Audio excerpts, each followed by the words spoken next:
Démarrons par les clubs italiens, mon cher Johan, parce que là, ce soir, tu nous avais dit la semaine dernière, ouais, ça va être super, il va y avoir du suspense et tout. C'est surtout que ça doit tellement faire. T'avais peut-être pas prévu que ça se termine comme ça ce soir. 4 clubs en 8e et à l'arrivée, ça va faire que 2.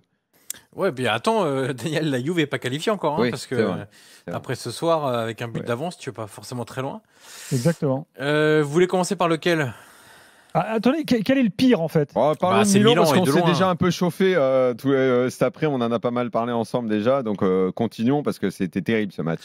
C'est Milan le pire parce que l'Atalanta, qu'est-ce que tu veux leur dire? Ils ont le droit de rater 45 minutes d'un match de Ligue des Champions en 6 années de Coupe d'Europe, quoi. Ça peut arriver, c'est pas problématique. Le vrai gros problème, c'est Milan. Disons que ce match-là, il sera difficile à analyser sans partir de l'élément qui change tout dans le match. Parce que moi, j'ai pour habitude de dire que c'est pas un épisode qui change un match, qu'on a le temps en 90 minutes de faire la différence, blablabla, le jeu, etc., etc. Mais là, globalement, quand même, l'expulsion de Théo Hernandez, elle te change tout. Elle te change tout parce que tu es en contrôle pendant 50 minutes. 55 minutes, que le Feyenoord a vraiment beaucoup de mal à se créer des occasions. Alors, ils sont toujours dangereux en transition, ça va vite sur les côtés, ils ont des joueurs de 1 contre 1, et ils ont des joueurs qui vont très vite aussi vers l'avant. Donc, ok, il fallait faire attention aux transitions, mais globalement, ils les ont plutôt bien gérées, notamment grâce à Pavlovic sur le côté gauche et à Thio plutôt côté droit, donc les deux défenseurs centraux qui géraient bien la profondeur. Et tu te retrouves à mener 1-0 au bout de 45 secondes. Tu te dis, c'est bien parti. Moi, je m'attendais à ce qu'ils appuient vraiment à ce moment-là parce qu'on sait que émotionnellement, ça peut être très difficile et pour le Feyenoord de gérer cette ouverture du score très, très tôt dans le match. Et au contraire, ils sont mis en mode gestion. Et moi, j'aime pas trop quand une équipe fait ça parce que elle se dit toujours qu'elle a le temps. Elle a le temps de faire mieux. Elle a le temps de marquer un deuxième but. Mais tu oublies dans ce cas-là l'élément qui peut déclencher une panique totale. Et l'élément qui a déclenché la panique côté Milan, c'est l'expulsion de Théo. Et Théo, il n'a pas été malin, vraiment pas. On a parlé avec Daniel tout à l'heure. Qu'est-ce que tu veux dire d'autre quand tu prends un carton jaune pour un tirage de Mario au milieu de terrain et un deuxième pour simulation? Je suis d'accord avec ton analyse qui mérite qu'on aille même plus loin sur le travail qui est fait à Milan depuis 2 ans, sur les choix finalement de Zlatan Ibrahimovic, qui est quand même le patron de ce club, le choix de l'entraîneur et tout. Mais sur ce point précis, quand tu mets en place en fait, c'est rare qu'à ce point, parce que souvent, tu sais, il y a une somme de causalité, une somme d'éléments. C'est pour ça que c'est mon préambule. Que dans un match, à ce point-là, la connerie d'un joueur te plombe, c'est finalement peu fréquent. Et là, dans ce match-là, parce que la bêtise, elle est tellement énorme, prendre 2 cartons aussi stupides sur tout le deuxième et plomber ton équipe de cette façon face à un Feyenoord qui est non seulement prenable, mais qui en plus ne montre rien, tu as flingué ton équipe. Ça, c'est le match de ce soir. Qui peut, après, déboucher sur une autre analyse qui est de dire, est-ce que ce fait et la bêtise de ce joueur ne peut pas servir d'explication? N'est-ce pas une illustration de ta mauvaise gestion depuis des mois et des mois, de ce vestiaire qui est ingérable? Parce qu'au final, tu peux essayer de prendre un entraîneur-joueur ou un mec qui va proposer plus et tout. Mais moi, je suis convaincu qu'avec ces mecs-là, tu ne peux pas. Avec ces Léao, je ne sais pas en quelle langue il faut lui parler pour que ce gars-là réussisse à être un joueur de foot à 100%. Mais c'est ce qui nous montre, en tout cas, Daniel, c'est que tu as essayé 2 styles très différents et que personne n'y arrive pour le moment. Pour considérer encore qu'il faille donner sa chance à Joao Félix, que Walker, en allant le chercher parce qu'il est cramé à City, tu vas pouvoir le relancer. Que tu vas pouvoir faire un assemblage de joueurs avec des mecs qui n'ont pas le même niveau, qui ne parlent pas le même football. Tu fais une espèce de bouillie depuis trop longtemps pour qu'à un moment, ça finisse pas par te claquer à la gueule. Et c'est ce qui s'est passé à travers un fait de jeu. Oui, ok, Théo Hernandez. Ok, Milan a largement les moyens d'aller en 8e de finale. Je ne sais pas après quel était le choix qui leur a été offert en 8e, là, dans le fameux tirage. Mais c'était potentiellement l'Inter. Pardon? C'était potentiellement derby de Milan. Voilà. Donc, quelle est l'histoire de toute façon qui s'offrait à eux? Est-ce que Milan... Alors, après, là-dessus, on était un peu pas d'accord avec Johan, mais au fond, Il me dit ouais, mais est-ce que Conceição, j'ai mis Conceição, on peut ne pas aimer ce type d'entraîneur, ce qu'il propose et tout, il n'y a aucun souci. Moi, j'aime plutôt cet entraîneur. Moi, je pense que dans un certain type de vestiaire, il est capable de proposer des choses intéressantes. Mais dans ce vestiaire-là de Milan, de toute façon, il ne fallait que ce type de personnalité-là. Et même ça, dans ce vestiaire, ça ne marche pas. Donc moi, je ne sais pas. Parce que Daniel... Moi, je pense qu'il faut le faire péter, ce vestiaire. Zlatan, je pense qu'il est en train de montrer à tout le monde que le soi-disant grand dirigeant, machin, je pense que, écoute, il devrait être consultant à la télé. Zlatan, il devrait être consultant à la télé. Non. Bah, moi, c'est pas que Zlatan, Daniel, c'est collégial. Il y a plusieurs dirigeants. Mais lui, il prend beaucoup de place quand même. Oui, c'est le conseiller de Redbird. D'ailleurs, il n'a pas de rôle officiel au Milan. C'est le conseiller de Redbird, propriétaire du club. Je sais pas, moi, les caméras font que montrer lui en tribune. Ouais, ils sont tous à côté. Il y a Fourlani, Moncada et Zlatan. Ils sont tout le temps à côté. Et puis il y a même Scaroni parfois. Donc, on va dire que pour la lumière. Oui, ça c'est normal. Il est aussi là pour ça d'ailleurs, parce que les autres n'aiment pas trop la lumière. Donc c'est bien qu'ils l'apprennent. Ils sont faiblards. Mais tu sais, il y a sur Conceição, là où je suis plus ou moins d'accord avec toi, c'est que moi je comprenais le choix de Conceição parce que j'estimais aussi qu'il fallait donner un coup de pied à ce vestiaire-là. D'ailleurs, moi, en début de saison, j'expliquais aussi que quand Pioli est parti, peut-être qu'il aurait fallu faire partir des joueurs, des cadres sous Pioli, parce que c'était le moment de changer de cycle. Sauf qu'il y a une difficulté. Il y a une difficulté, Daniel, qu'il faut quand même mesurer. C'est l'impopularité de certaines décisions qui auraient dû être prises. Mais à un moment, qui a fait peur, je pense, à certains dirigeants. Qui a fait peur à des dirigeants parce qu'ils ont vu que dès qu'ils ont choisi le remplaçant de Pioli, qui était Lopetegui, ça a pété. Donc ils sont peut-être aussi dit ils se sont quand même beaucoup trompés que dans leur coach, faire péter le vestiaire, ça aurait été encore plus impopulaire. Et derrière, c'est la guérilla urbaine à San Siro. Donc ils ont essayé des profils différents, parce que quand ils prennent Fonseca, après ils vont chercher Conceição. Non, mais ce vestiaire, il est. Comment tu peux imaginer que Joao Félix, il va y arriver un jour? Faut qu'on avance. Non, mais c'est pas Joao Félix. Que dit-on de Théo Hernandez ce soir en Italie? Il va se faire détruire. Il se fait défoncer. Surtout qu'il est mauvais. Il est mauvais en plus, pas que ce soir, il est mauvais tout le temps. Ah, mais là, il fait un match ridicule. Depuis le début de la saison, il est pas bon. Il est pas bon défensivement. C'est bon. Il n'est pas bon défensivement, mais ça, il avait fait des efforts, il s'était amélioré, et là, il a totalement oublié même l'esprit de défendre sur son côté gauche. Et surtout, il fait moins de différence offensivement, avec un état d'esprit qui est un peu limite sur pas mal de matchs où tu sens qu'il en a un peu rien à faire et que il se contente du strict minimum. Et il commence à se faire prendre en grippe aussi par San Siro, et il se fait défoncer par tout le monde. J'entendais Boban tout à l'heure qui parlait d'un gamin. Alors il y a un truc qui est clair, c'est que Théo en Italie, il est ultra protégé sur les simulations, il est tout le temps par terre, mais on lui siffle toujours faute. En Ligue des Champions, mon coco, c'est pas la même. C'est comme quand Chiellini faisait toutes les fautes qu'il voulait avec la Juve en championnat, puis en Ligue des Champions, ça faisait penalty. C'est pareil. Les cocos, à force de surprotéger les cadres ou les stars du championnat, quand ils arrivent en Ligue des Champions, c'est plus compliqué. Ça a toujours été le problème de l'arbitrage en Italie, notamment. Okay. Et là, Boban se l'est payé en mode, il n'a pas le droit de faire ça, c'est lamentable, c'est un truc de gamin, c'est inacceptable, c'est tous les synonymes que tu veux. Stupide. Alors, reste là, reprends ton souffle pour parler de l'Atalanta dans quelques secondes. On va faire une parenthèse allemande.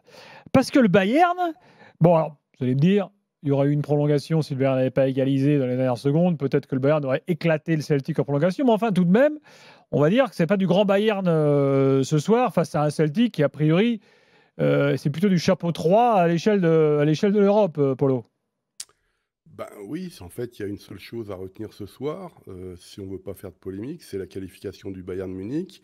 Et si on commence à s'intéresser à la prestation du Bayern quelques jours après celle pitoyable en championnat contre Leverkusen, ça fait 2 prestations nulles, disons-le très clairement, à qui se rajoute aux 30 dernières minutes du match aller contre le Celtic. Le Bayern n'est pas bien en ce moment. Les joueurs, si je les défends, je dis qu'ils sont tous cramés. Si tu ne les défends pas, tu commences à voir qu'ils se cachent pour prendre le ballon, qu'il n'y a pas un joueur qui est meilleur que l'autre. Kingsley Coman, rentré en deuxième mi-temps, n'a strictement rien fait. Il n'y a plus de coup de rein sur les ailes, aussi bien du côté d'Olysée que de Kingsley Coman ou Gnabry, qui soit il est blessé, soit il joue mal, donc c'est pas compliqué. On a un Harry Kane qui a été la bonne surprise dans le sens où il a été titulaire alors qu'on l'annonçait plutôt douteux, qui a pu tenir 45 minutes, mais on se rend compte que finalement il n'y a plus d'attaquant derrière, comme en plus Vincent Kompany met propose à Thomas Müller un temps de jeu famélique et que tel est parti, il n'y a plus personne en fait. Et puis il y a des prestations individuelles qui sont lamentables. Ce soir, Kim, sur l'égalisation, enfin Minier, pardon, sur l'égalisation est fondamentalement coupable. Stanisic aussi, évidemment. Oh là là. Il est pourtant en avance. C'est pas la première fois que ça arrive, ou pas qu'on pense depuis plusieurs semaines. Et on arrive à ce mois de février-mars qui, moi, me fait penser à ce qui s'était passé il y a 2 ans maintenant, lorsqu'on a eu un débat très virulent, à savoir s'il fallait se séparer de Nagelsmann, qui avait une crise de résultats, mais aussi une crise qui commençait à avoir une crise dans la production du Bayern. Et ben là, le Bayern, honnêtement, est en 8e de finale, mais so what, quoi. C'est-à-dire, tu veux faire quoi? Et en fait, Johan parlait de choix à Milan, mais je crois qu'on est en train, depuis 2 ans, de traîner toutes les casseroles qui n'ont pas été prises à la direction, de faire des choix stratégiques, c'est-à-dire de se séparer de certains joueurs. Ils sont bons, ils sont pas bons. Bah là, regardez Musiala. Alors la blague en Allemagne, c'est que depuis qu'il a signé jusqu'en 2030, mais il a plus besoin de jouer, quoi. Mais si vous voulez, je pense que Vincent Kompany ne gère pas forcément bien au niveau physique son effectif. Il a cramé Olysée très clairement en début de saison en le faisant jouer systématiquement. Il était sur une autre planète, il faut le dire. Musiala, il a tenu pendant un moment, mais à force de lui faire jouer tous les matchs, comme on joue tous les 3-4 jours, il n'en peut plus en ce moment. Et puis ça ne fonctionne plus. C'est-à-dire qu'on est retombé dans un Bayern, mais c'est pitoyable, c'est lamentable, quoi. C'est-à-dire moi j'adore le Celtic, c'est pas la question, mais c'est un match de coupe de France ce soir. C'est une D1 qui rencontre une D2. Mais donc il y a rien, et on trouve rien. L'égalisation, évidemment, le scénario, le fait que tu égalises durant les arrêts de jeu est génial parce que ça fait flamber le stade, tout ce que tu veux, etc. Mais tu vas aller en 8e, tu vas jouer l'Atlético ou Leverkusen, parce qu'il y a un grand débat en Allemagne, tout le monde veut Leverkusen en 8e de finale pour montrer que finalement Leverkusen est la meilleure équipe d'Allemagne et que ce n'est pas le Bayern, même si le Bayern est favori pour remporter le titre 2025. Mais je crois qu'au bout d'un moment, il va falloir se rendre compte que depuis 2 ans, on n'a pas changé cette équipe. Comme depuis le début de la saison, je le dis. Ils font du neuf avec du vieux. Il y a Colisée qui est arrivé, qui a bien fonctionné au début. Là, il est en train de rentrer dans le rang comme tout le monde. Mais j'ai envie de dire comme tout le monde, il n'y a personne à... Il y a Coupa Mécano qui tient la baraque en ce moment. C'est terrible à dire pour les autres. Mais qu'est-ce que tu veux dire? C'est l'un des plus mauvais Bayern. On l'avait dit d'ailleurs lundi, le match contre Leverkusen, c'était le plus mauvais Bayern depuis 2008. 0,05 en expected goal. Moi qui ne suis pas un grand fan des statistiques, ils n'ont pas ils n'ont pas existé pendant la rencontre. Là, ce match, il est lamentable. C'est le 2e à la suite. Francfort ce week-end. Stuttgart là, dans 15 jours, on va savoir si le titre est joué, mais en tout cas en Ligue des Champions, celui qui met son billet et qui gagne à la fin la Ligue des Champions, je pense que le mec il est milliardaire, quoi. L'Atalanta. Alors là, sur les récentes campagnes européennes de l'Atalanta, qui est allé parfois très loin en Coupe d'Europe récemment, on s'en souvient face au PSG notamment. Ils ont gagné l'année dernière. Hein. Est-ce que c'est pas le plus gros bid là de ces dernières années, ce qui s'est passé aujourd'hui, Johan? Oui, sans doute. Mais encore une fois, c'est ce que je disais tout à l'heure en préambule. Les attentes ne sont pas les mêmes pour tous les clubs italiens. Moi, que l'Atalanta... Oui, c'est une déception, clairement, faut dire les choses. Quand tu tombes contre Bruges, tu estimes que tu es en capacité de passer. Alors, certains en Italie te disent même que c'était sûr à 100% parce qu'ils n'ont jamais vu un match en dehors des clubs italiens. Mais ça... Je veux dire, il n'y a pas à en tenir rigueur à l'Atalanta comme on peut tenir rigueur à Milan de l'élimination. Ils ont raté leur première mi-temps. D'ailleurs, j'étais un peu étonné parce que Gasperini disait non, c'est pas du tout un problème physique parce que dans l'après-match à Sky, on insistait beaucoup sur le physique parce qu'on a vu Ederson voler dans les duels, on a vu des joueurs en retard, des joueurs se faire passer très facilement, rater des sorties en 1 contre 1. On se disait c'est un peu bizarre et Gasperini disait non, je trouve qu'on est bien. Et effectivement, la deuxième mi-temps, elle est bien meilleure. Ils sont largement au-dessus. Donc c'est pas physiquement le problème, c'est juste qu'ils ont raté une mi-temps presque totalement parce que ce match-là, on peut le résumer d'une façon simple. Tu as une équipe qui a maximisé toutes ses opportunités de marquer et une équipe qui ne l'a absolument pas fait. Parce que Bruges allez, on va être sympa, 3 occasions, on marque 3 buts. L'Atalanta fait 30 tirs, termine à 3,6 expected goals. Et perd ce match-là. Avant le 3e but de Bruges, qui est une demi-volée du gauche, 20 mètres au ras du poteau, l'Atalanta, ils font une triple occasion où tu as poteau, tête à 2 mètres du but, arrêté par le gardien sur la ligne, et frappe ensuite déviée, je crois que c'est de Quadrado, déviée sur la ligne de but par un défenseur de Bruges. Contre-attaque, but de Bruges. Voilà, et à un moment donné, Gasperini disait la Ligue des Champions, c'est la compétition des détails. Et effectivement, côté détail, il n'y a rien qui allait du côté de l'Atalanta ce soir. Alors, Johan, j'aimerais qu'on accueille Ludwig, qui est supporter de Bruges. C'est assez rare qu'on ait des supporters de Bruges dans l'after. Bonsoir, Ludwig. Bonsoir à tous. Tu nous entends bien? Oui, je vous entends bien. Bon.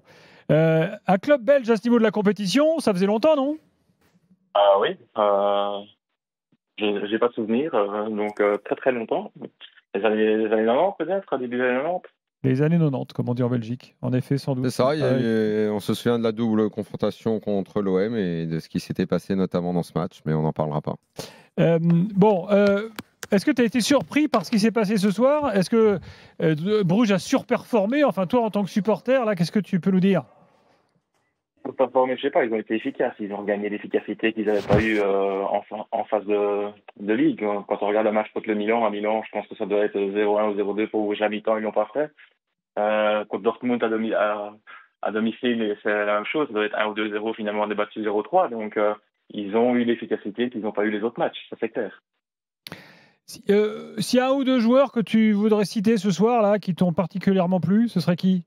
Il y en a un, je voudrais bien avoir l'avis de Johan dessus, c'est Jachari, le milieu défensif suisse. Un top achat de cet été, acheté 6 millions d'euros, je ne sais pas pour combien ils vont réussir à le vendre.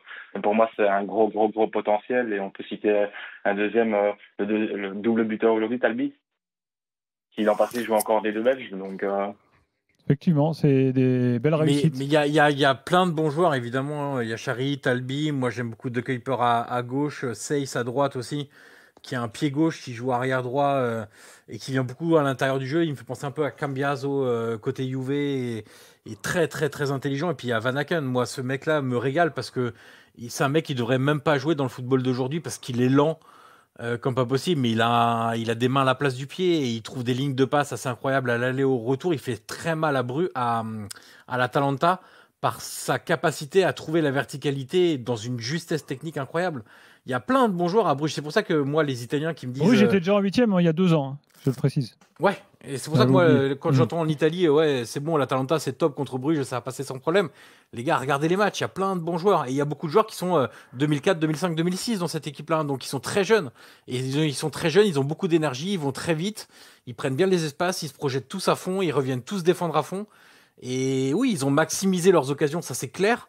L'Atalanta, pour moi, ils doivent pas le perdre ce match-là, ils doivent passer parce qu'entre le penalty inventé au match aller et la prestation en deuxième mi-temps, d'ailleurs, l'Atalanta rentre encore en penalty, 4 penalty ratés sur 8 cette saison. Gasperini en conférence de presse disait tout à l'heure, Lookman, c'est le pire tireur de penalty que j'ai jamais vu. Même à l'entraînement, il a un taux de conversion très très bas. Et normalement, c'est Retegui ou De Ketelaere qui aurait dû tirer. Et j'ai pas du tout aimé le fait que Lookman ait pris le ballon pour le tirer. Parenthèse fermée. Mais ils ont eu plein d'occasions. Donc oui, on peut être déçu parce que l'Atalanta, maintenant, ils nous ont habitués à un standard d'excellence et de coefficient de spectacularité et de résultats assez dingues qui font que maintenant, on a un plancher très haut pour l'Atalanta. Enfin, c'est pas la fin du monde parce qu'ils sortent en 16e de finale de Ligue des Champions. Et puis, je peux même vous dire que attention à la fin de saison de l'Atalanta en championnat, ils sont pas si loin que ça de la tête. Et maintenant, le Napoli n'est plus la seule équipe qui n'a plus que ça à jouer cette saison. Ludwig, il y a la possibilité de jouer Lille selon le tirage au sort pour Bruges en 8e. Est-ce que tu estimes que ce serait un bon tirage pour ton club? L'autre possibilité, c'est Aston Villa. Aston Villa a déjà joué en phase de ligue, donc je préférerais jouer Lille. Ça ferait un derby. Il y a 75 km entre Lille et Bruges, donc ce serait mieux. Ça permettrait de revoir Thomas Meunier aussi. Ah oui. Et même si je pense que niveau budget qualité, c'est un cran au-dessus à Lille, je dirais que si jamais ça doit être Lille, ça ferait 55-45, je dirais pour Lille, mais il n'y a pas à avoir à ce niveau-là, on chope d'office un gros, donc c'est mieux Lille que le Real ou City. Ça, c'est sûr, pour Bruges. Bon, le match retour serait à Lille. Hein. Si c'est le tirage au sort qu'il décide que c'est Bruges, Lille jouera forcément son retour à domicile, quoi qu'il se passe.